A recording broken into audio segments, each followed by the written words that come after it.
जेडे मानयोग राज रतन अंबेडकर जी होने की मैं आखगा सादा देगा कि वो आन मंच पर आन और अपनी जी विचार न अपनी जी गलबात न थोड़े सारे कन्नै सांझा करन।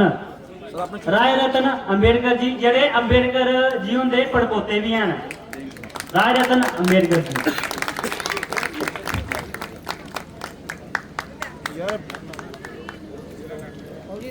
विश्व वंदनीय तथागत सम्यक संबुद्ध विश्व रत्न बोधिसत्व डॉक्टर बाबा साहब अम्बेडकर और जिन जिन महापुरुषों ने महानायिकाओं ने हमारे हक और अधिकार की लड़ाई लड़ी, उन सभी महापुरुषों को महानायिकाओं को मैं त्रिवार वंदन करता हूं, नमन करता हूं।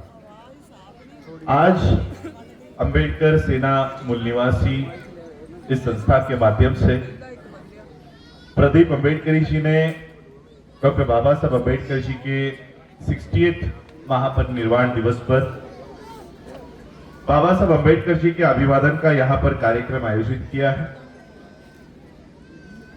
आज जम्मू कश्मीर के इस कठुआ, ये डिस्ट्रिक्ट पड़ेगा, मेरा खुद का मोबाइल का भी रिकॉर्डिंग शुरू है। जब महाराष्ट्र के लोग ये देखेंगे कि कश्मीर में बाबा साहब अम्बेडकर जी को याद किया जाता है, भारत के कोने कोने में बाबा साहब अम्बेडकर जी को याद किया जाता है, ये उनके लिए बहुत गर्व की बात होगी कि कश्मीर जैसे इलाके में, कठुआ जैसे इलाके में बाबा साहब अम्बेडकर जी को मनाया जा रहा है, उनको याद किया जा रहा है। मैं अम्बेडकर मणि जी को तहे दिल से आभार व्यक्त करूंगा कि आज उन्होंने मुझे यहाँ पर आमंत्रित किया, और उनसे पहले मैं मेरी मेंटर जिन्होंने मुझे यहाँ तक साथ दिया, आगे भी दे रहे हैं, ऐसे हमारे चंचल बहन जी का मैं आभार व्यक्त करना चाहूंगा कि उन्होंने मुझे आज यहाँ पर आने के लिए आमंत्रित किया है। सभी मान्यवरों ने अपने अपने स्पीचेस में बाबा साहब अम्बेडकर जी ने क्या क्या किया है, ये सारी बातें आप लोगों तक पहुंचाए। सभी जितने भी हम लोगों ने यहाँ पर चाहे वो गानों के माध्यम से हो, चित्रीकरण के माध्यम से हो, नाटक के माध्यम से हो, बाबा साहब अम्बेडकर जी के जीवनी पर बाबा साहब अम्बेडकर जी ने क्या क्या किया है, ये हम सभी लोगों ने यहाँ पर देखा है, सबको पता है, किताबों में हमने पढ़ा हुआ है। लेकिन मैं आज बाबा साहब अम्बेडकर जी ने क्या किया है इसके ऊपर बात नहीं रखना चाहूंगा। हमारे केवल जी ने बाबा साहब अम्बेडकर जी के सेंटेंस को, बाबा साहब अम्बेडकर जी ने दोहराए हुए वाक्यों को यहां पर बताया। मैं और एक वाक्य बताना चाहूंगा। 18 मार्च 1956 को यानी बाबा साहब अम्बेडकर जी के महापरिनिर्वाण होने के 9 महीने पहले बाबा साहब आगरा में स्पीच देते हुए, भाषण देते हुए फूट फूट कर रोए हैं। बाबा साहब की जो अंतिम जो दर्द कहते हैं ना, कि मेरा आखिरी दर्द क्या है, कि मैं क्या करना चाहता था, क्या नहीं हासिल हुआ है, उस स्पीच में बाबा साहब ने वो व्यक्त किया है कि बाबा साहब का आखिर दर्द क्या है। बाबा साहब कहते हैं कि बड़ी मुश्किल से मैंने ये कारवा यहां तक लेकर आया, बड़ी मुश्किल से ये कारवा यहां तक लाया हूं। मैं दूर दूर तक जब नजर डालता हूं तो मुझे इस कारवा को आगे लेकर जाने वाला कोई भी नजर नहीं आता। 18 मार्च 1956 में अपने महापरिनिर्वाण के 9 महीने पहले तक बाबा साहब कहते हैं, मैं दूर दूर तक जब देखता हूं तो इस कारवा को आगे लेकर जाने वाला मुझे कोई नजर नहीं आता। जबकि बाबा साहब के साथ बैरिस्टर बैठे हुए हैं, बैरिस्टर खोबरागड़े, बाबा साहब के साथ अनेक डॉक्टर्स हैं, बाबा साहब के साथ अनेक आईएएस ऑफिसर्स बन गए, एक बच्चा तो कलेक्टर बन गया था। इतने लोग होने के बावजूद बाबा साहब कहते हैं कि मुझे कोई नजर नहीं आ रहा जो मेरी इस मूवमेंट को आगे लेकर जाए। बाबा साहब क्या कहकर जाते हैं पता है फिर, कि ठीक है तुम लेकर नहीं जा सकते हो, मत लेकर जाओ, लेकिन ये जो कारवा मैंने बड़ी मुश्किल से यहां तक लाया है, इसको पीछे जाने मत देना। ये एक उम्मीद, ये एक आशा बाबा साहब हमसे व्यक्त करके गए हैं कि बड़ी मुश्किल से मैंने ये कारवा यहां तक लाया है, हो सके तो इसको आगे लेकर जाओ, आगे नहीं लेकर जा सकते तो इसे यही छोड़ देना, इसको पीछे लेकर मत जाना। ये एक आशा अपेक्षा बाबा साहब ने व्यक्त की है। बाबा साहब हमारे पढ़े लिखे लोगों से जो उम्मीद कर रहे थे, वो उम्मीद पर हम पढ़े लिखे लोग खरे नहीं उतरे। बाबा साहब कहते हैं कि मैं दूर दूर तक जब नजर डालता हूं तो मुझे क्या दिखाई देता है? क्लरिकल के लाइन में खड़े हुए ये लोग दिखाई देते हैं, नौकरियों के लाइन में खड़े हुए ये लोग दिखाई देते हैं, लेकिन मेरी मूवमेंट, मेरा कारवा आगे लेकर जाने वाला मुझे कोई दिखाई नहीं देता।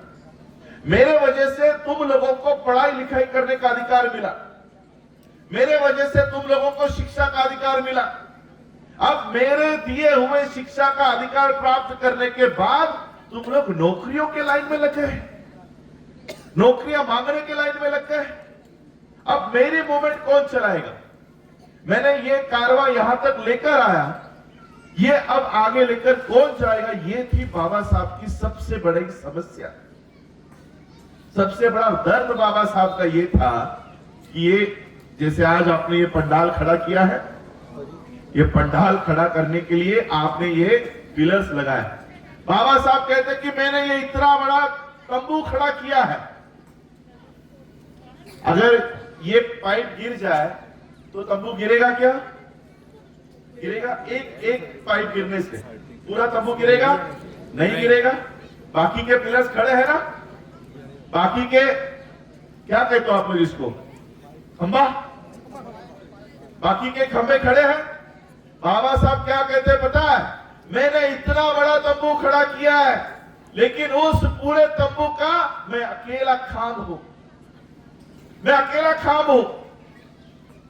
मुझे रात रात तक नींद नहीं आती ये सोचकर कल को ये खाम गिर गया तो क्या होगा। ये बाबा साहब का अंतिम दर्द, दुख था।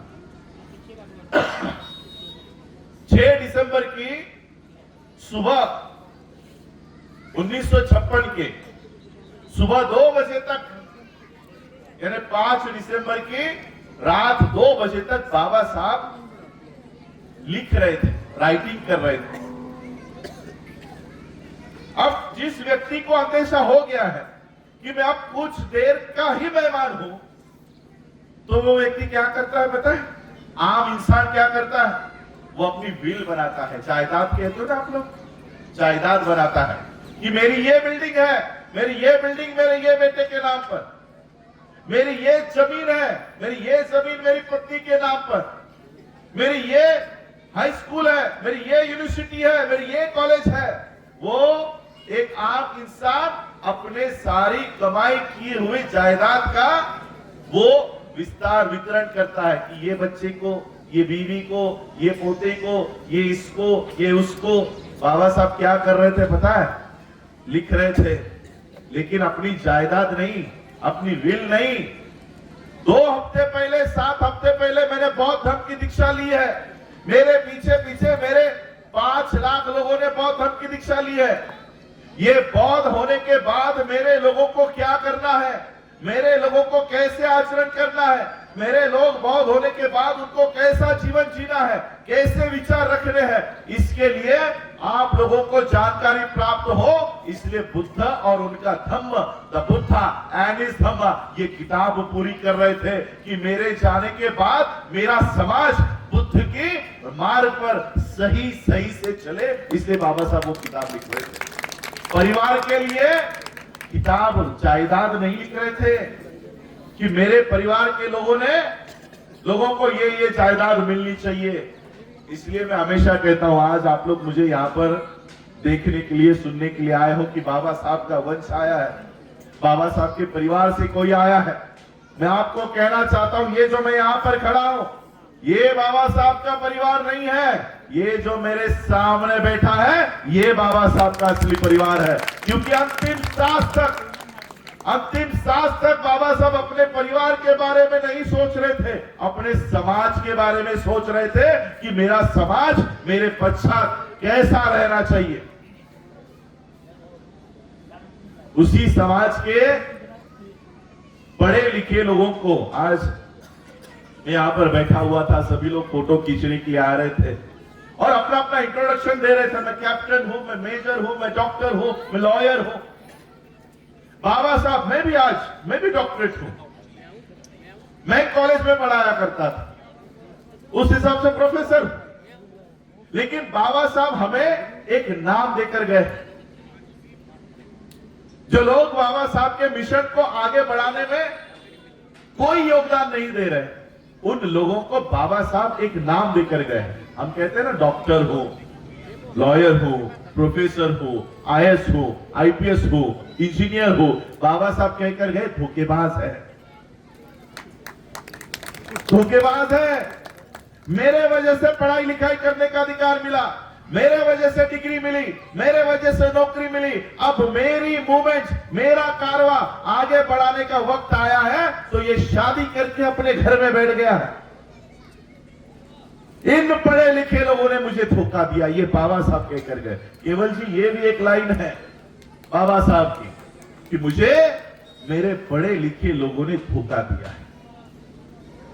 और इसलिए आज बाबा साहब को उनके महापरिनिर्वाण दिवस पर हम याद तो कर रहे हैं, उनके किए हुए काम का भी याद कर रहे हैं। लेकिन वो काम हम कब तक बचा पाए हैं, कहां तक लेकर आए हैं? बहिष्कृत हितकारिणी सभा के माध्यम से बाबा साहब अंबेडकर जी ने बहिष्कृत भारत का निर्माण किया था। बहिष्कृत भारत क्या है? उस समय का बाबा साहब का खुद का मीडिया, मुक नायक नाम का पेपर बाबा साहब अंबेडकर निकालते थे। और वो पेपर अगर कठुआ जैसे गांव में आ जाए तो एक आदमी पत्थर के ऊपर खड़ा होकर पूरा गांव उसको सुनने के लिए इकट्ठा होता था। आज से 100 साल पहले बाबा साहब का खुद का मीडिया था, खुद का मीडिया। गांव गांव में बाबा साहब के विचार उस पेपर के माध्यम से पहुंच पाते थे, गांव गांव तक। आज से 100 साल पहले अगर बाबा साहब अपना खुद का मीडिया तैयार कर सकते थे, तो आज हम क्यों नहीं कर पाते? मुझे बताओ कि आज हमारे पास खुद का मीडिया है? आज टीवी ऑन करो, देश में 2 ही लोग रहते हैं, तीसरा आदमी ही नहीं रहता देश में। कोई भी चैनल लगाओ, जी न्यूज लगाओ, आज तक लगाओ, एबीपी लगाओ, रिपब्लिक लगाओ, मोदी। अगर मोदी नहीं तो गांधी, तीसरा आदमी ही नहीं है इनके पास, तीसरा आदमी नहीं। ना कभी बहन जी को बताएंगे, ना कभी हमारे कोई बहुजन नेता के बारे में कि उनकी कहां मीटिंग हुई, कहां सभा हुई, उन्होंने क्या बोला। इनके सामने कुर्सी पर लोग भी बैठे नहीं रहते, लेकिन फिर भी 24 घंटे वो चैनल दिखाते हैं, क्योंकि उनके पास उनका खुद का मीडिया है। ऐसा नहीं कि हमारे पास मीडिया नहीं हो सकता, हमारे पास मीडिया है, बन सकता है, हमारे पास विजन नहीं है। बाबा साहब के पास पैसे नहीं थे, लेकिन बाबा साहब के पास विजन था, दूरदृष्टि थी। हमारे पास पैसे है, विजन नहीं है। वो विजन हमको देना होगा। आज संविधान के बारे में मुझे इंटरव्यू में पूछ रहे थे कि संविधान खतरे में है, ऐसा आपको वाकई में लगता है क्या? या संविधान धोखे में है, ऐसा आपको लगता है? मैं संविधान के एक एक आर्टिकल आपको गिनकर दिखाऊंगा, आप भी मुझे बताओ कि संविधान सही में खतरे में है या नहीं। आर्टिकल 21C में बाबा साहब लिखते हैं कि इस देश में शिक्षा की जिम्मेदारी, एजुकेशन की जिम्मेदारी केवल और केवल स्टेट्स की होंगी। एजुकेशन कोई और नहीं देगा, सिर्फ स्टेट देगा। जैसे आज हम लोग जम्मू और कश्मीर में है, तो यहां पर जितने भी स्कूलें बनेंगी वो केवल आपकी जम्मू एंड कश्मीर गवर्नमेंट बनाएंगी, और किसी को भी स्कूल बनाने का अधिकार नहीं होगा।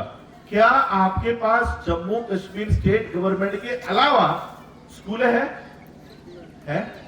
इसका मतलब आर्टिकल 21C का उल्लंघन हुआ।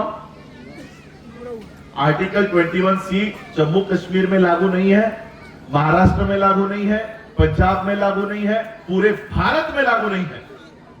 क्योंकि अभी अडानी के स्कूल आ गए, अंबानी के स्कूल आ गए, कैम्ब्रिज, जी लिटेरा, नीतू अंबानी, जबकि संविधान ने कहा है कि शिक्षा केवल और केवल सरकार की जिम्मेदारी है, अडानी अंबानी की नहीं। अब हो क्या रहा है पता है?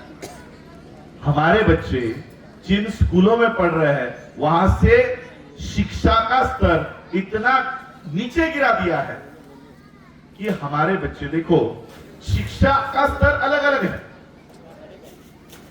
कैम्ब्रिज में अलग पढ़ाई होती है और आपके स्कूलों के बच्चे जहां पढ़ते हैं वहां की पढ़ाई अलग है, लेकिन दोनों की एग्जाम एक है। दोनों को पढ़ा है, अलग अलग जा रहा है। हमारे बच्चों को खिचड़ी खिलाकर सुलाने का काम हो रहा है, लेकिन जब एग्जाम के लिए जाते हैं, नीट कॉमन एग्जाम है, सबका पेपर एक ही होता है। आपकी सीईटी, जितने भी कोर्सेस हैं, चाहे आप लॉ के लिए जाओ, चाहे आप एमबीबीएस के लिए जाओ, चाहे आप मैनेजमेंट के लिए जाओ, चाहे आप इंजीनियरिंग के लिए जाओ, आपको एंट्रेंस टेस्ट देनी पड़ेगी, तब कैम्ब्रिज का पेपर और आपका पेपर सेम होगा। यानी हमें शिक्षा देते समय, निचली शिक्षा दे रहे हैं, एग्जाम लेते समय सेम एग्जाम ले रहे हैं। इस देश का प्रधानमंत्री क्या कह रहा है? इस देश को वन नेशन और वन इलेक्शन की जरूरत है। वन नेशन और वन इलेक्शन। मैं आपको कहना चाहता हूं, इस देश को वन नेशन वन इलेक्शन की नहीं, वन नेशन और वन एजुकेशन की जरूरत है कि अमीरों के बच्चे जैसे पढ़ाई कर रहे हैं वैसे ही हमारे बच्चों को उसी तरह का शिक्षा हमारे बच्चों को मुहैया कराई जाए। इसके ऊपर हम लोग कोई बात नहीं कर रहे। आज बाबा साहब का संविधान पूरी तरह से ये लोग हटाने की कोशिश कर रहे हैं। हमने देखा एक यहाँ पर जो चित्रीकरण नाटक के माध्यम से मनुस्मृति का निर्माण कैसे किया गया वो बताया गया। कैसे मनुस्मृति का निर्माण किया गया, उसी मनुस्मृति को हटाकर इस देश में संविधान का कानून लागू हुआ। उसी मनुस्मृति को हटाकर आज फिर से उसी मनुस्मृति को जिंदा करने के लिए ये संविधान को खत्म कर रहा है। संविधान को खत्म करके ये फिर से मनु का कानून लागू करने की कोशिश कर रहे हैं। और इसलिए मैं आज आप लोगों से ये उम्मीद करता हूं, आशा करता हूं कि बाबा साहब ने जो अधिकार हमको प्राप्त करके दिए हैं उसको अगर हम बढ़ा नहीं सकते हैं तो कम से कम बचाने का काम हम लोगों को करना होगा। नौकरियों के माध्यम से आप लोगों ने, गानों के माध्यम से वो कहा कि बाबा साहब की वजह से आज पैसे मिले, पगार मिल रही है। बाबा साहब का जब महापरिनिर्वाण हुआ, क्योंकि आज महापरिनिर्वाण दिवस हम लोग यहाँ पर उनके जीवन को याद कर रहे हैं, तो महापरिनिर्वाण दिन की बात करता हूं। जब बाबा साहब अंबेडकर जी का महापरिनिर्वाण हुआ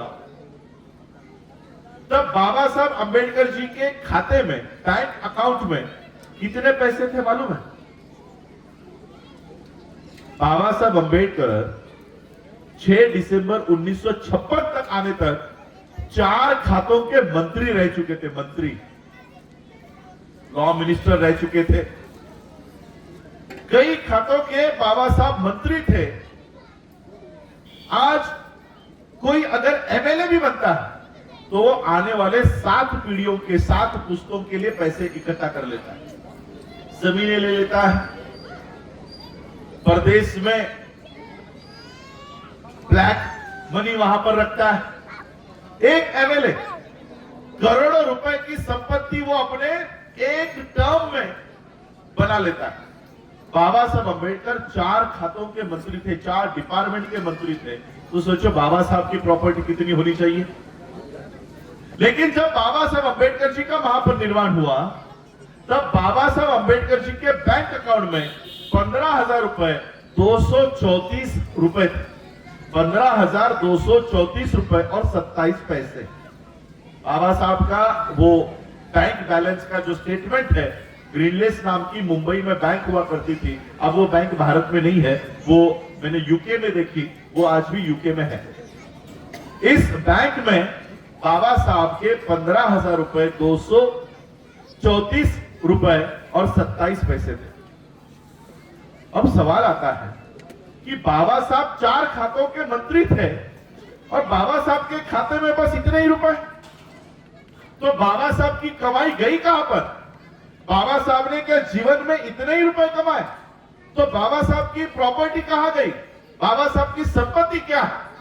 आज मैं आप लोगों को बाबा साहब अंबेडकर जी की असली संपत्ति, असली प्रॉपर्टी आप लोगों को जाहिर करता हूं।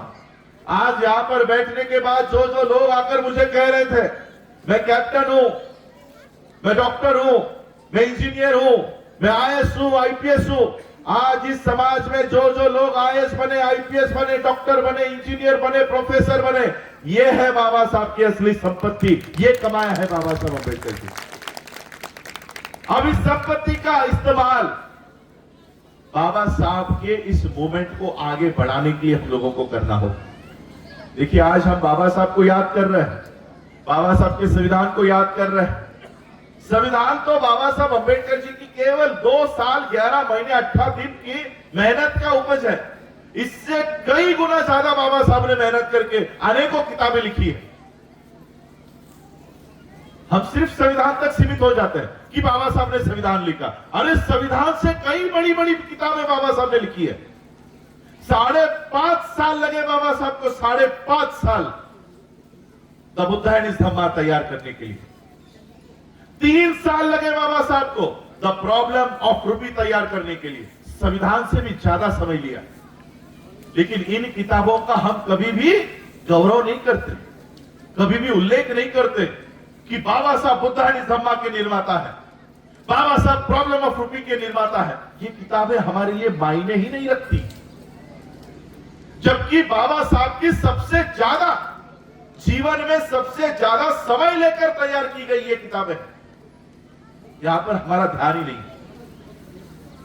द प्रॉब्लम ऑफ रूपी के ऊपर ब्रिटिशर उस समय थे, ब्रिटिशरों को लगा कि बाबा साहब की इस किताब में बहुत महत्वपूर्ण बातें लिखी गई है, और उस समय अंग्रेजों ने बाबा साहब के इस किताब के ऊपर काम किया और रिजर्व बैंक ऑफ इंडिया की स्थापना बाबा साहब अंबेडकर जी के प्रॉब्लम ऑफ रूपी पे की, रिजर्व बैंक ऑफ इंडिया। आज आप सभी लोग यहां पर बैठे हुए हो, आप सबके बैंकों में खाते हैं, सभी बैंक में अलग अलग बैंकों में खाते होंगे। ये सारी बैंकिंग सिस्टम डॉक्टर बाबा साहब अंबेडकर जी की देन है। रिजर्व बैंक ऑफ इंडिया की निर्मित बाबा साहब अंबेडकर जी की किताब से हुई है। अब मुझे बताओ, जिस किताब को बाबा साहब अंबेडकर जी ने 2.5 से 3 साल में, वो भी बाबा साहब की इस किताब को उस समय के बाबा साहब के प्रोफेसर ने कई सारे सुझाव दिए कि आपकी भाषा अंग्रेजों के प्रति काफी तीखी है, इस भाषा को थोड़ा सा सॉफ्ट करो। बाबा साहब को फिर से वो किताब लिखनी पड़ी थी, तब जाकर बाबा साहब का ये थीसिस अप्रूव हुआ था। कितने लोगों ने खोलकर देखी, कितने लोगों ने उसको पढ़ा? उस समय के अंग्रेज और अभी के ब्राह्मण, सिर्फ इन्होंने पढ़ी, सिर्फ इन्होंने पढ़ी, और उनको लगा कि बाबा साहब के इस अर्थव्यवस्था के ऊपर काम करना चाहिए, बाबा साहब के इस विचारों के ऊपर काम करना चाहिए, और उन्होंने उनकी अर्थव्यवस्था तैयार की, बैंकिंग सिस्टम तैयार की। आज उनकी बैंक्स है, स्टेट बैंक ऑफ इंडिया है, आप लोगों के यहां पर है ये स्टेट बैंक ऑफ इंडिया। आज अगर हमारा बच्चा एजुकेशन लोन मांगने के लिए जाए तो उसको एजुकेशन लोन नहीं देती है बैंक। मेरे पास सारे सबूत हैं कि ये बैंक हमारे बच्चों को, डॉक्टर जो बन रहा है, जो इंजीनियर बन रहा है, उसको 30 लाख रुपए का लोन तक नहीं दे रहे। 30 लाख रुपए। वही ये bank, state bank of India, 72,000 crore Adani का माफ कर चुकी है। जहां पर हमारा बच्चा डॉक्टर बन सकता है, वहां पर 30 लाख रुपए नहीं दे रही, लेकिन अडानी का 72,000 करोड़ का लोन 1 मिनट में माफ कर रही है। सोचो, माफ करने वाली रकम इतनी है, देने वाली रकम कितनी होगी? कितने हजार करोड़ एसबीआई ने अडानी को दिए हैं, ये इसने सुप्रीम कोर्ट को भी नहीं बताया। सुप्रीम कोर्ट ने पूछा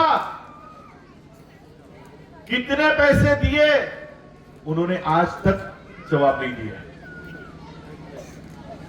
पैसे हमारे वहां पर पड़े हैं, हमारे पैसे उठाकर वो अडानी को दिए जा रहे हैं।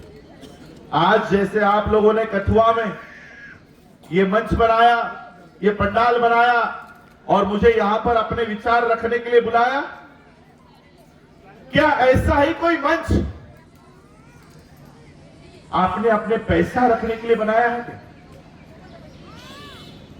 जैसे ये मंच मुझे अपनी बात रखने के लिए आपने बनाकर दिया, अपना कमाई किया हुआ पैसा रखने के लिए कोई मंच बनाया है। पैसा कहां रखा जाता है? बटुए में नहीं, बैंकों में। क्या पूरे भारत में बाबा साहब अंबेडकर जी के विचारधारा को मानने वाली, बाबा साहब अंबेडकर जी को मानने वाली कोई भी नेशनल बैंक है? मुझे एक नाम बता दो कि ये बैंक बाबा साहब की बैंक है। जिस महामानव ने आरबीआई की स्थापना की, उनकी एक भी बैंकिंग सिस्टम नहीं है। हम कहां जा रहे हैं? हर साल 6 दिसंबर आएगा, हर साल 14 अप्रैल आएगा, हर साल बाबा साहब की इन्हीं बातों को दोहराया जाएगा कि बाबा साहब के 4 बच्चे मरे, बाबा साहब की माता रमाई टीबी से मरी, बाबा साहब को पानी के लिए संघर्ष करना पड़ा। क्या नया बताने वाले हो? कुछ नया बताने वाले हो? हर साल वही बताया जाएगा। हम क्या कर रहे हैं? बाबा साहब अंबेडकर जी के इस मूवमेंट को बरकरार करने के लिए हम क्या कर रहे हैं? हमारा योगदान क्या है? हम क्या कर रहे हैं पता है? जो भी काम बाबा साहब ने किया, हम बस उसी में मस्त है, उसी में मस्त है कि बाबा साहब ने किया हुआ हम बस वो खा रहे हैं। संविधान तुमने बनाया, हम संविधान में जिएंगे। नौकरियां तुमने दी, हम नौकरियां लेकर पगार लेंगे। बताओ मुझे, बाबा साहब अंबेडकर जी के संविधान में कितने आर्टिकल्स हमने बढ़ाए कोई? कि ये हमारे हक और अधिकार के लिए ये एक आर्टिकल हमने आंदोलन करके, हमने त्याग करके, हमने बलिदान करके कोई एक नया आर्टिकल बढ़ाया नहीं, बल्कि आर्टिकल कम हो गए। बाबा साहब क्या कहकर गए कि तुमसे अगर नहीं होता है तो इसको पीछे मत जाने देना, वहीं तक रखना। क्या हमने वहीं तक रखा? उससे पीछे गए। बाबा साहब का कारवां, बाबा साहब का रथ उससे पीछे लेकर जा रहा है। और इसलिए मैं ये सोच रहा था कि ये बाबा साहब के किए हुए काम को कैसे आगे बढ़ाएं। मैं खुद फाइनेंशियल मैनेजमेंट में मेरी पीएचडी है, एमबीए फाइनेंस में मेरी पीजी है, कॉमर्स में मेरी ग्रेजुएशन है। और फिर मैं ये सोच रहा था कि ये सारी पढ़ाई मुझे किसकी वजह से मिली है?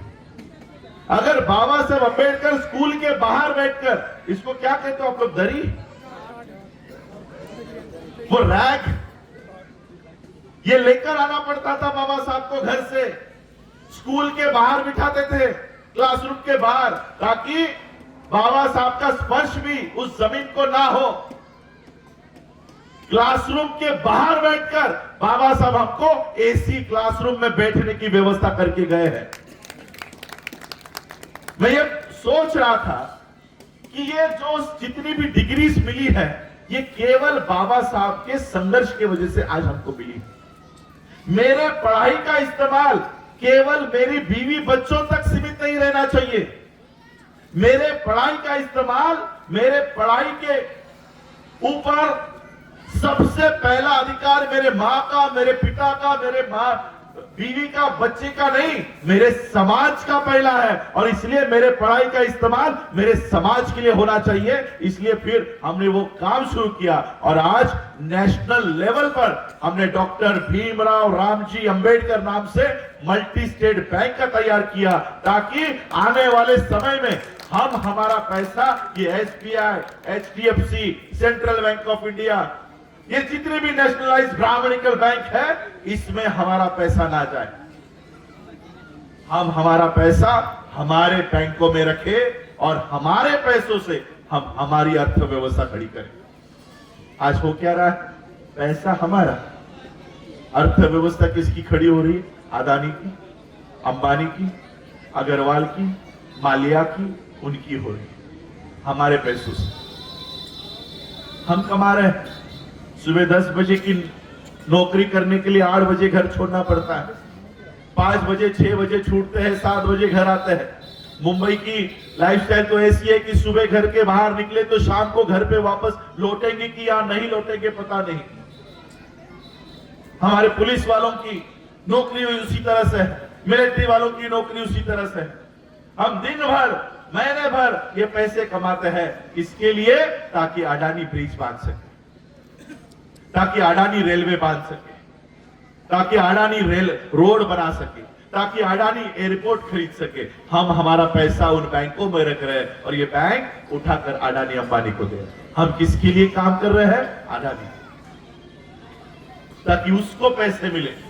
और इसलिए इन पैसों का इस्तेमाल इन ब्राह्मणिकल सिस्टम के लोगों को ना हो। इस देश में कोई हिंदू मुसलमान का झगड़ा नहीं है, इस देश में कोई सिख मुसलमान का झगड़ा नहीं है। बाबा साहब अंबेडकर जी ने और एक लाइन में केवल जी आपके लिए देना चाहता हूं। बाबा साहब ने और एक लाइन कही, history of India is nothing but battle between Buddhism and Brahmanism. भारत का इतिहास दूसरा तीसरा कुछ नहीं है, केवल और केवल बौद्ध धर्म और ब्राह्मणी धर्म, इन दोनों के बीच की लड़ाई है, इन दोनों के बीच की लड़ाई है। अब ब्राह्मण धर्म को डर लगने लग गया कि अगर ये बौद्धों को पता चल गया, भारत के लोगों को पता चल गया, तो वो हमें इस देश से उखाड़ फेंकेंगे। इसलिए उन्होंने अब बुर्खे और चोले पहनना शुरू किया, अलग अलग धर्मों का सहारा लेकर ये काम कर रहे हैं। और इसलिए हम लोगों को जागरूक होना चाहिए। आज एजुकेशन लेवल देखो, पंजाब के लोग, आप लोग यहां पर ज्यादा बैठे हो, पंजाब से कनेक्ट करते हो, मेरी हिंदी समझ रही है ना आप लोगों को? कश्मीर की मुझे पता नहीं लैंग्वेज क्या होती है, हिंदी है। एक 2 साल पहले या 3 साल पहले डॉक्टर कंपोज की आत्महत्या हुई थी, आपको पता है? वो भी अब नाम धीरे धीरे लोगों के जहन से भूलता जाएगा। रोहित वेमुला नाम याद आ रहा? ये बच्चे हमारे समाज के आने वाले डॉक्टर्स थे, आने वाले इस देश के अच्छे नागरिक हो सकते थे, इस देश की जड़न घड़न में बहुत अच्छा इनपुट दे सकते थे। लेकिन गलती क्या थी कि वो निचले जाति से थे, निचले जाति के थे इसलिए वो डॉक्टर नहीं बन सकते, निचले जाति के थे इसलिए वो फिलोसोफर नहीं बन सकते, निचले जाति के थे इसलिए वो इंजीनियर नहीं बन सकते। इसलिए कॉलेजों में, स्कूलों में, आईआईटी में, आईआईएम में उनको जाति सूचक गालियां दी गई, समारण है, स्टाइपेंड रोक दिया गया, स्कॉलरशिप रोक दी गई और उनको आत्महत्या करने पर मजबूर कर दिया गया। ये आत्महत्या नहीं है, इसे हम आत्महत्या का नाम दे देते हैं, ये इंस्टीट्यूशनल मर्डर्स है। इनको सुसाइड करने पर मजबूर करना, ये यूनिवर्सिटीज के वीसीज को दिया हुआ एक काम है, वहां के प्रोफेसर को दिया हुआ काम है कि इसको सुसाइड करने पर मजबूर कर दो। ये इंस्टीट्यूशनल मर्डर है। अब ये होने के बाद हम बदला कैसे लेते हैं? हमारा बदला लेने का तरीका क्या है? कोई देखा रोहित वेमुला का बदला कैसे लिया हम लोगों ने? कोई लिया बदला? क्या करते हैं हम लोग सुसाइड होने के बाद? कैंडल लेके आ जाते हैं। कैंडल लेके बस उसके फोटो के सामने थोड़ी देर रखते हैं और फिर हम अपने काम को निकल जाते हैं। क्या ये होना चाहिए बदला लेने का तरीका? बाबा साहब ने कैसे बदला लिया पता है आप लोगों को? जब बाबा साहब अंबेडकर जी को स्कूल के बाहर बिठाया जाता था, क्लास के बाहर बिठाया जाता था, बाबा साहब ने इस बात का बदला कैसे लिया पता है? आप लोग कितने लोग मुंबई में आए हो? आए हो? सीएसटी फोर्ट में आए हो? हाई कोर्ट की बिल्डिंग देखी है?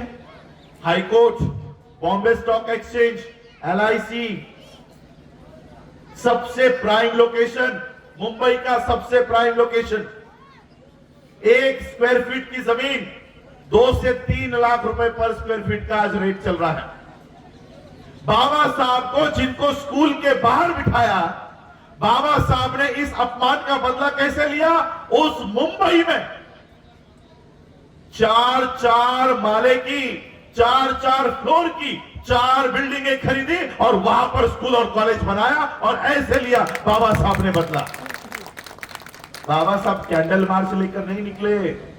तुम मुझे स्कूल में आने नहीं देते, मैं अपने बच्चों के लिए अपनी स्वतंत्र स्कूल और कॉलेज बनाऊंगा। मुंबई के सबसे महंगे इलाके में आज भी वो इमारतें वैसी की वैसी खड़ी है। ये होता है बदला लेने का तरीका। हम कैसे बदला ले रहे हैं? रोहित वेमुला फांसी ले लेता है, डॉक्टर पंपोज फांसी ले लेती है, हमारा एक मकवाना नाम का बच्चा मुंबई में उसने फांसी ले ली, हम लोग कैंडल लेके पहुंच जाते हैं। ये बदला लेने का तरीका बदल दो। अगर हमारे बच्चों को एमबीबीएस करने के लिए उनको गालियां सहन करनी पड़ती हो तो अपने खुद के एमबीबीएस कॉलेज खड़े करो, ताकि हमारे बच्चे किसी भी ब्राह्मणिकल सिस्टम के स्कूल में ना जाए, कॉलेज में ना जाए, हमारे खुद के एमबीबीएस कॉलेज में पढ़कर वो डॉक्टर बने। इंजीनियरिंग कॉलेजेस खोलो, हर स्टेट में होने चाहिए। ऐसा नहीं कि हमारे पास साधन नहीं है। साधन किनके पास नहीं थे? बाबा साहब के पास नहीं थे। कभी आओ मुंबई में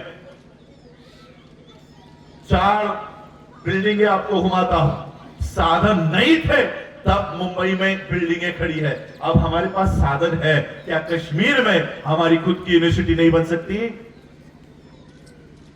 जमीन है हमारे पास, खरीदने की कैपेसिटी है, पैसे है हमारे पास। 12 महीने, एक साल में 12 महीने होते हैं। ये आने वाले जनवरी से एक साल में सिर्फ 11 महीने रखो।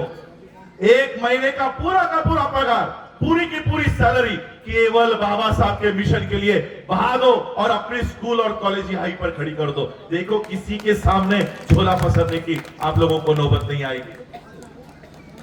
खुद की समस्या है तो समाधान भी खुद को देना होगा। हम क्या करते हैं? समस्या हमारी है, समाधान मोदी के सामने ढूंढते हैं कि मोदी सॉल्व करेगा। अरे वही तो समाधान समस्या क्रिएट कर रहा है। तुम्हारा आर्टिकल 21C किसने हटाया? किसी ने हटाया। तुम्हारा आर्टिकल 340 कौन हटा रहा है? यही हटा रहा है। जो समस्या क्रिएट करता है वो समाधान कभी नहीं देगा। और इसलिए हम लोगों को अपनी खुद की, बाबा साहब ने कहा है, self help is the greatest help of mankind। मैं आपको संविधान की भी बात बताना चाहता हूं। बाबा साहब भी हमें संविधान के भरोसे छोड़ के नहीं गए। बाबा साहब का एक किस्सा है। भीमा कोरेगांव, अभी 1 जनवरी को बहुत लोग वहां पर जाएंगे। इस भीमा कोरेगांव की लड़ाई बाबा साहब ने जीती। कैसे जीती? बाबा साहब के पिताजी मिलिट्री में थे, सूबेदार थे, मेजर थे।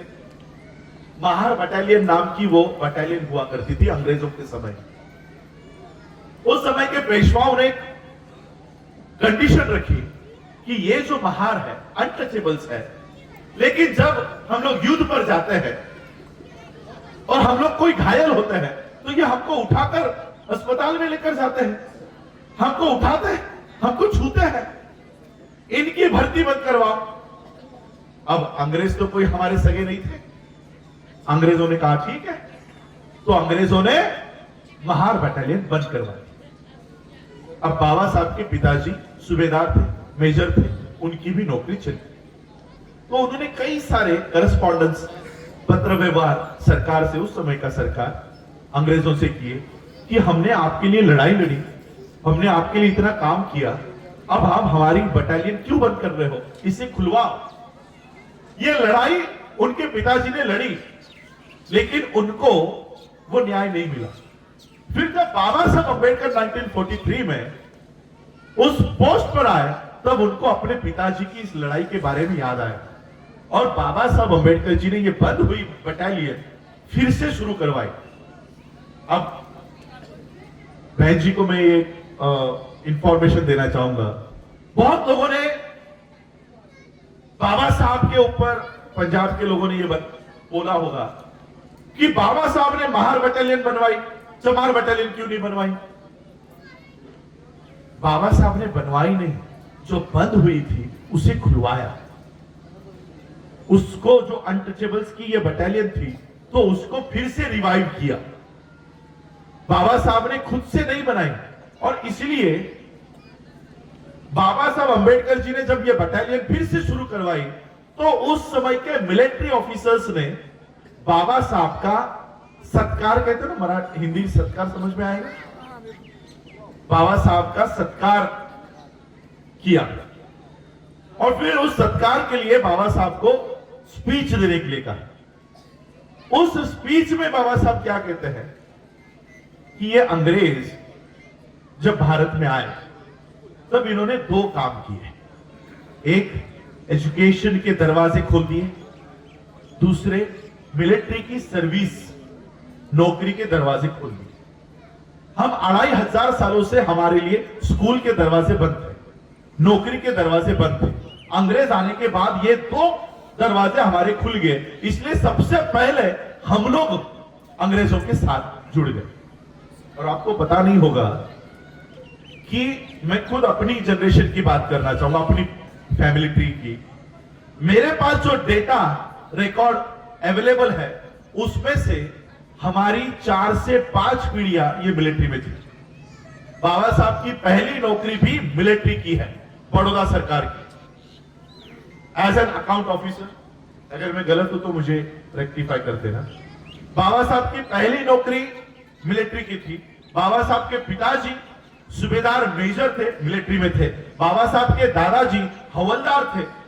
बाबा साहब के परदादा ये भी मिलिट्री में थे, और बाबा साहब के परदादा के भी पिताजी ये भी मिलिट्री में थे। इनकी रिकॉर्ड, इनकी फैमिली ट्री मेरे पास है।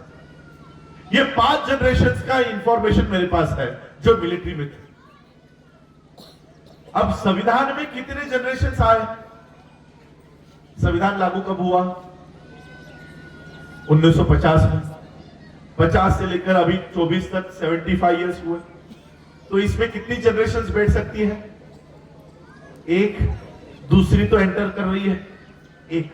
बाबा साहब और उनकी फैमिली ट्री में 5 जनरेशन मिलिट्री में थे। मिलिट्री में थी, इसका मतलब एजुकेशन भी ले रही थी, नौकरी भी ले रही थी। तो बाबा साहब ने सवाल किया कि हम 5 जनरेशन से नौकरी ले रहे हैं, एजुकेशन ले रहे हैं, तो इस एजुकेशन का इस्तेमाल, इस शिक्षा का इस्तेमाल, इस पगार का इस्तेमाल, इन पैसों का इस्तेमाल हमने अपनी खुद की व्यवस्था खड़ी करने के लिए क्यों नहीं किया?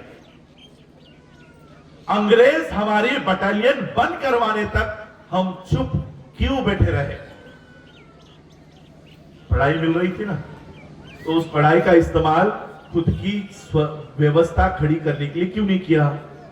पैसों का इस्तेमाल, पगार का इस्तेमाल, सैलरी का इस्तेमाल हमने अपनी खुद की सिस्टम्स खड़ी करने के लिए क्यों नहीं किया? ये सादा सिंपल सवाल बाबा साहब का उन मिलिट्री के लोगों के लिए था, और यही सवाल आज भी बाबा साहब का हमारे लिए है। संविधान की वजह से नौकरियां मिली, संविधान की वजह से डॉक्टर बन रहे हो, आईएएस बन रहे हो, आईपीएस बन रहे हो, एजुकेशन ले रहे हो, तो इस एजुकेशन का इस्तेमाल, इस सैलरी का इस्तेमाल खुद की व्यवस्था खड़ी करने के लिए क्यों नहीं कर रहे हो? ये सवाल हमारे लिए भी है, ये हमारे लिए सवाल है। जो एजुकेशन हमें मिल रहा है आज 2024 में, इस एजुकेशन का इस्तेमाल हम हमारे समाज की सिस्टम्स, हम हमारे समाज की व्यवस्था खड़ी करने के लिए क्यों नहीं कर रहे हैं? हम हमारे पगार का, हमारे सैलरी का इस्तेमाल हमारी इंडस्ट्रीज, हमारी बैंक्स, हमारे ये सारे सिस्टम्स खड़ी करने के लिए क्यों नहीं कर रहे? ये सवाल हमारे लिए भी है, और इसलिए हमें अपनी व्यवस्था खुद करनी होगी। ये व्यवस्था, ब्राह्मणिकल सिस्टम इस देश में संविधान को ज्यादा देर टिकने नहीं देगी। और ऐसा नहीं कि ये व्यवस्था, ये 2014 से मोदी आए हैं तभी ये हो रहा है, उससे पहले भी यही हो रहा था। हमारे लिए मोदी, गांधी सब सेम ही है, कोई अलग अलग नहीं है। एक सांप है तो एक नाग है, ये मान्यवर काशीराम जी ने तभी डिक्लेयर करके गए थे, तभी डिक्लेयर करके गए थे।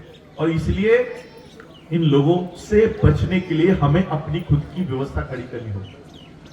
आज वो पीछे काउंटर पे बाबा साहब की किताबें रखी, बताइए हमारे नेक्स्ट जनरेशन को बाबा साहब क्या पता है? कोई टीवी चैनल पर बाबा साहब की सीरियल चलाई जा रही है? नहीं। मोदी के ऊपर 4-4 पिक्चरें बन गई। आने वाले समय में मोदी को 6 हाथ लगाकर वही महापुरुष, वही देवता बताया जाएगा। वो खुद भी कहता है कि मैं अवतार हूं। तो आने वाले समय में बच्चों के लिए कौन अवतार होगा? मोदी। यही होगा, क्योंकि उनके सामने तो वही दिखाया जाएगा। तो हमारे स्कूलें तैयार कीजिए, छोटी सी जगह लीजिए, वहां पर हमारे बच्चे जाए, जहां पर वो बुद्ध के बारे में सीखे, बाबा साहब के बारे में सीखे, गुरु रविदास जी के बारे में सीखे, संत कबीर के बारे में सीखे, महात्मा ज्योतिबा फुले के बारे में सीखे, सावित्री ज्योति के बारे में सीखे। आज हमारे बच्चियों के लिए शिक्षा की देवी सावित्रीबाई फुले नहीं है, सरस्वती बन गई है। जिस सरस्वती ने किसी स्कूल में, किसी कॉलेज में कभी पैर तक रखा नहीं गया होगा, वो एजुकेशन की देवी है।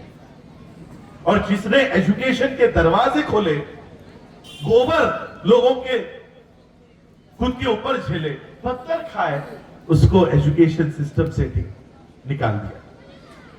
इसलिए हमारी खुद की व्यवस्था हमें खुद खड़ी करनी होगी। इनको डर है, संविधान जब इस देश में ज्यादा देर तक रहा तो सोचो, मैं कभी कभी सोचता हूं कि हमारे गुजरात का एक आईपीएस ऑफिसर, उसको घोड़ी पर बैठने नहीं दिया गया। हमारा राजस्थान का एक बच्चा, उसको घड़े को हाथ लगाया तो इतना पीटा कि उसकी मौत हो गई। सोचो, संविधान इस देश में लागू है तब ये हाल है। ये सब कब की घटना है? मैं 100 साल पुरानी घटना की बात नहीं कर रहा हूं, 2 साल या 4 साल पहले की घटनाओं के बारे में बात कर रहा हूं। उत्तर प्रदेश में एक युवा ने मूछें रख ली तो उसकी हत्या हो गई, मूछ रखने पर। यह सब कब हो रहा है? जब संविधान इस देश में लागू है तब।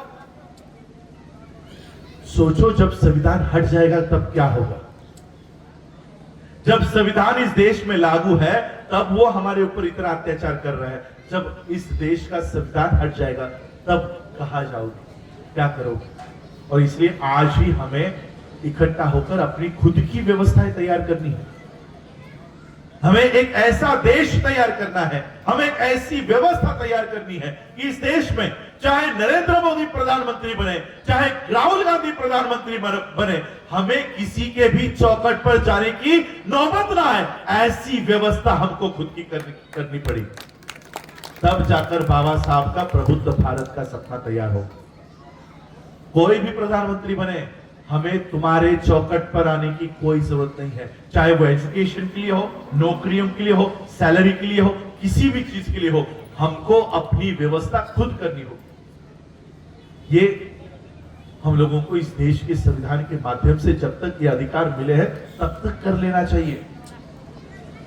जब संवैधानिक अधिकार हटा दिए जाएंगे देखो परसों मैं जयपुर में था, मेरी इंस्टा पर फेसबुक पर मैंने वो प्रेस की, हिंदुस्तान टाइम्स की, इंडियन एक्सप्रेस की, द प्रिंट की खबरें भी डाल दी। क्या खबर डाली कि अगर मस्जिद के नीचे तुम लोग मंदिर ढूंढने का काम करोगे तो हम भी मंदिरों का इन्वेस्टिगेशन करेंगे। पहला इन्वेस्टिगेशन होगा तिरुपति बालाजी का, दूसरा इन्वेस्टिगेशन होगा सोमनाथ मंदिर गुजरात का। ये हमने प्रेस कॉन्फ्रेंस ली, पिटीशन तैयार की। अब कल खबर ये आई है कि सुप्रीम कोर्ट ने कहा अब किसी भी मंदिर का इन्वेस्टिगेशन नहीं करेंगे,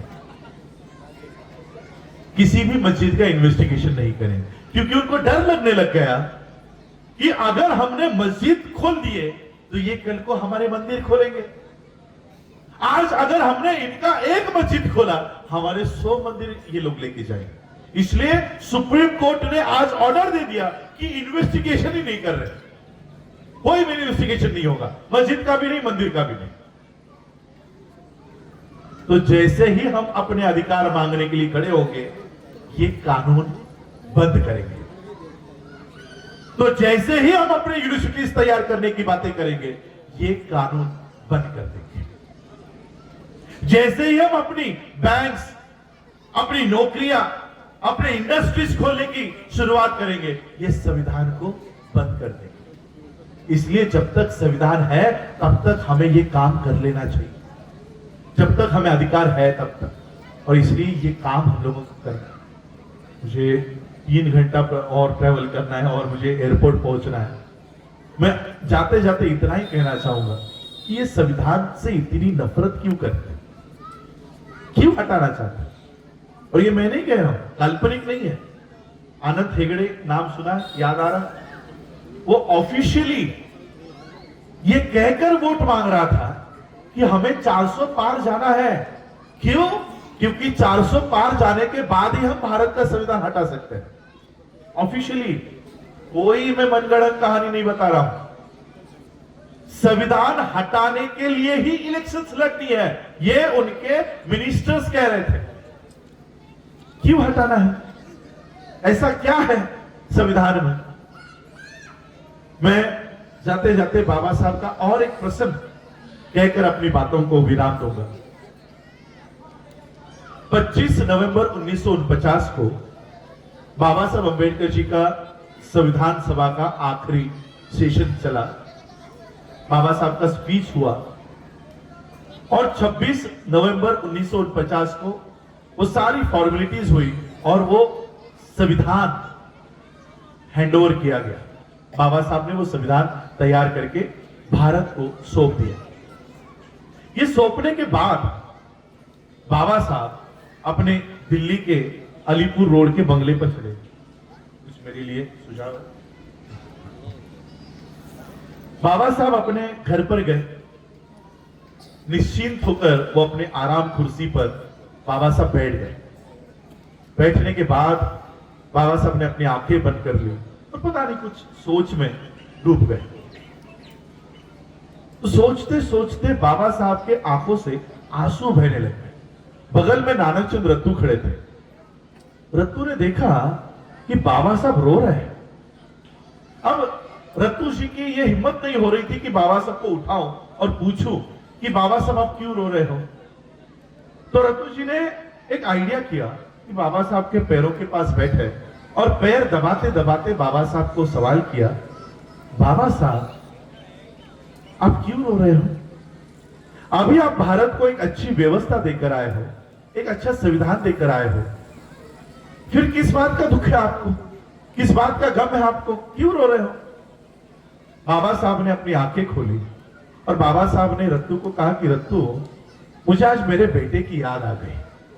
मेरा बेटा राजरतन, जो मेरा नाम है, मेरे पिता ने बाबा साहब के इस बेटे के याद पर मेरा नाम रखा राजरतन, कि बाबा साहब का सबसे चहेता बच्चा था। 2.5 साल की उम्र में इसे डबल निमोनिया हुआ था। उस समय बाबा साहब की आर्थिक परिस्थिति अच्छी थी, पैसे थे बाबा साहब के जेब में, लेकिन देश की हालत ऐसी थी कि एक बैरिस्टर का बच्चा बुखार से तप रहा है, लेकिन कोई भी डॉक्टर उसको हाथ लगाने को तैयार नहीं। अछूत का बच्चा है, कौन हाथ लगाएगा? पैसे देने के बावजूद तैयार नहीं था। डबल निमोनिया हुआ, फिर भी वो घर में ही तड़प रहा था। बाबा साहब ने सोचा कितने दिन में इस बच्चे के पास बैठा रहूं, कितने दिन बैठा रहा। घर चलाने के लिए कामकाज करना जरूरी है, तो बाबा साहब के पास जो केसेस आते थे उस केस के लिए बाबा साहब निकल गए। बाबा साहब अपना बुखार से तपता हुआ बच्चा घर पर छोड़कर हाईकोर्ट के लिए गए। हाईकोर्ट में बाबा साहब अपना काम कर रहे थे, घर पर वो बच्चा और उसको बुखार आ रहा था। माता रमाई ने देखा कि बच्चे की हालत और खराब होती जा रही है। माता रमाई ने बाबा साहब के कार्यकर्ता को बुलाया और कहा कि बाबा साहब जहां कहीं पर भी हो, उन्हें तुरंत घर लेकर आओ। ये कार्यकर्ता हाईकोर्ट पहुंचा। हाईकोर्ट पहुंचकर बाबा साहब को कहा कि बाबा साहब, आपको माता रमाई ने तुरंत घर बुलाया। बाबा साहब को अंदेशा हो गया कि मैं बुखार से तपता हुआ बच्चा घर पर छोड़कर आया हूं, जरूर उसके साथ कुछ बुरा हुआ होगा। बाबा साहब ने अपना सारा काम छोड़ा, वहीं से तांगा किया और जिस चाली में बाबा साहब अंबेडकर रहा करते थे, उस चाली के दरवाजे के सामने आकर ये तांगा रुका। बाबा साहब दौड़ते दौड़ते अपने घर में गए, अपने मकान में गए। 10 बाय 10 का वो मकान था। उस राजरतन को बाबा साहब ने अपने बाहों में, गोद में उठा लिया और उससे बातें करने लगे, प्यार करने लगे। और बातें करते करते बाबा साहब को पता चला कि ये बच्चा तो कब का मर चुका है। तब बाबा साहब फूट फूट कर रोए। उस हालत में बाबा साहब को कभी किसी ने नहीं देखा था। सभी कार्यकर्ताओं ने बाबा साहब को शांत किया। शांत करने के बाद बाबा साहब से कहा कि बाबा साहब, अभी इस राजरतन के शरीर पर हमें अंत विधि करनी है। इस बच्चे का अंतिम अधिकार है कि बाप के पैसे से उसको अंतिम वस्त्र उसको पहनाना, ये उस बच्चे का अधिकार है। वो कपड़ा लाने के लिए, वो वस्त्र लाने के लिए पैसे दीजिए। बाबा साहब ने जेब में हाथ डाला, बाबा साहब की जेब में कुछ पैसे नहीं लगे। बाबा साहब फिर फूट फूट कर रोने लग गए कि मेरे जेब में मेरे बच्चे के शरीर पर डालने के लिए वस्त्र खरीदने तक के पैसे मेरे जेब में नहीं है। बाबा साहब फिर फूट फूट कर रोने लग गए। बगल में माता रमाई खड़ी थी। माता रमाई को पता चला कि इस रोने की वजह कुछ और है। माता रमाई को पता चला कि बाबा साहब के जेब में राजरतन के शरीर पर, उसके शव के ऊपर कपड़ा डालने तक के पैसे नहीं है। माता रमाई ने बदन पर की साड़ी फाड़ी और उस 2.5 साल के बच्चे के शरीर पर डाली। और फिर ये बच्चे का अंत विधि ये दोनों पति पत्नी करके आए। ये बात बाबा साहब को संविधान देने के बाद याद आई और इसलिए बाबा साहब रो रहे थे। और यही वो वजह है जो रत्तू पूछ रहे थे कि बाबा साहब आप क्यों रो रहे हो। बाबा साहब ने आंखें खोली और रत्तू को कहा कि रत्तू एक समय था कि मेरा बच्चा इस दुनिया से जाते समय मैं उसके शरीर पर कफन तक डाल नहीं सका। रत्तू एक समय था कि मेरे बच्चे को बिना कफन के इस दुनिया से विदा होना पड़ा। रत्तू, मेरे समाज के लोगों को जाकर कहना, मेरे लोगों को जाकर बताना, मैंने उनके लिए ऐसा कानून तैयार किया है, मैंने उनके लिए ऐसी व्यवस्था तैयार की है कि मेरा आने वाला हर एक बच्चा ये सूट बूट टाई कोट में पैदा होगा। ऐसी व्यवस्था मैंने उनको तैयार करके दी है। ये आनंद हेगड़े संविधान हटाने की बात नहीं कर रहा था, ये तुम्हारे हमारी सूट बूट टाई कोट की व्यवस्था हटाने की बात कर रहा था। इस देश के प्रधानमंत्री को 400 पार इस देश का संविधान हटाने के लिए नहीं जाना था। आपकी हमारी सूट बूट टाई कोट की व्यवस्था जो बाबा साहब 26 नवंबर 1949 को देकर गए हैं, उस व्यवस्था को हटाने के लिए इनको संविधान हटाने के लिए जाना था। और इसलिए मैं आज आप लोगों को कहना चाहूंगा, इस संविधान को केवल खोजने की जरूरत नहीं है, इसके ऊपर अमल करने की जरूरत है। इस देश के संविधान में सिर्फ 2 आर्टिकल नहीं है, एजुकेशन और नौकरी, एजुकेशन और नौकरी, बस। इसके अलावा हमारे लिए संविधान क्या मायने रखता है, बताइए मुझे। क्या इन 2 अधिकारों के अलावा हम और कोई अधिकार संविधान से ले रहे हैं? यही संविधान तुम्हें बैंक बनाने का अधिकार देता है, यही संविधान तुमको यूनिवर्सिटी बनाने का अधिकार देता है, यही संविधान तुमको इंडस्ट्रीज खड़ी करने का अधिकार देता है, यही संविधान तुम्हें ये सारे अधिकार बहाल कर रहा है। ये अधिकार कब इस्तेमाल करोगे? हम क्या इस्तेमाल कर रहे हैं? स्कॉलरशिप, नौकरी, स्कॉलरशिप, सैलरी, बस। इसके अलावा संविधान से हमें कोई लेना देना नहीं है। पूरे संविधान का इस्तेमाल ये ब्राह्मणिकल सिस्टम ने कब का कर लिया है, कब का कर लिया है? वो हम लोग हैं जिन्होंने आज तक संविधान का पूरा इस्तेमाल नहीं किया है। आने वाले समय में हम अपनी खुद की एजुकेशन सिस्टम खड़ी करेंगे, आने वाले समय में हम खुद की इकोनॉमिकल सिस्टम खड़ी करेंगे, और उसके बाद आने वाले समय में इस देश की पॉलिटिकल सिस्टम्स पे हम हावी होंगे। ये बाबा साहब का प्लान है, जो बाबा साहब ने संविधान में लिखा हुआ है। ये प्लान बाबा साहब संविधान में लिख कर गए हैं। पहला पन्ना निकाल कर पढ़िए, बाबा साहब सिर्फ 4 बातों का जिक्र करते हैं: justice, equality, fraternity, liberty and fraternity. Justice सबसे पहले पायदान पर है। कौन सा justice? Social, economical and political. हम क्या कर रहे हैं? सिर्फ पॉलिटिकल। बाबा साहब ने क्रम बताया है, पहले सोशल जस्टिस प्राप्त करो। सोशल जस्टिस कब प्राप्त होगा? बाबा साहब ने एनिहिलेशन ऑफ कास्ट में सोशल जस्टिस प्राप्त करने की बात कही है। कैसे प्राप्त होगा? सोशल जस्टिस प्राप्त करना है तो सबसे पहले कास्ट खत्म करनी होगी, जात खत्म करनी होगी, और जात तब तक खत्म नहीं होगी जब तक तुम्हारे धर्म ग्रंथ उसको बढ़ावा देते हैं। ये बात आज अगर मैं भारत में कहूं तो मेरे ऊपर एफआईआर हो सकती है। बाबा साहब उस समय कहकर गए हैं, और इसलिए आज हमको वो ताकत मिलती है। क्या कहते हैं बाबा साहब? जो धर्म ग्रंथ जाति को बढ़ावा देते हैं, ऐसे धर्म ग्रंथों को डायनामाइट से उड़ा देना चाहिए। ये बात बाबा साहब ने उस समय कही, और इसलिए ऐसा धर्म चुनो जहां पर जात ना हो।